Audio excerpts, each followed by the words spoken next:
So I'm watching 365 movies this year. Last night was day 228, and it was a Star Wars Saturday, so we're back in a galaxy far, far away. And this one really divides people. It's The Last Jedi, and for some, it's bold and brilliant. For others, it's a complete betrayal. For me, it's complicated, and it's movie 215 of 365. Let's get into it. I want you to join me. We can rule together and bring a new order to the galaxy. Don't do this, Ben. Please don't go this way. No, you're still holding on!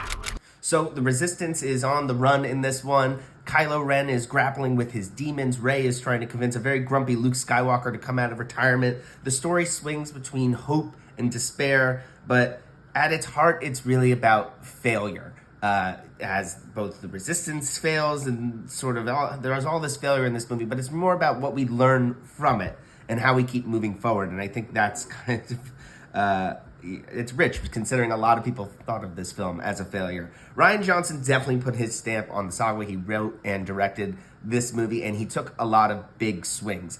First of all, I think it's visually gorgeous. There's some of the most beautiful shots in all of Star Wars in this. The throne room fight scene is also, I think, one of the greatest sort of fight scenes in this. I really enjoy the battle in the end of the movie. The hyperspace crash with the silence in it. There are some really great elements in here, but there's also some parts that definitely drag. This movie does not play it safe, and I think that that's admirable from a sequel Star Wars perspective. I admire the risk that it takes. Does everything land? No. I think that the first half of this movie really drags. The dialogue in it is pretty... there's always weird humor in the beginning of this film. The Canto Blight sequence, I think, really drags. The first half of this movie, I really am like, why am I watching this again? I hadn't seen this since it was in theaters, and I remember kind of being one of its defenders when it came out.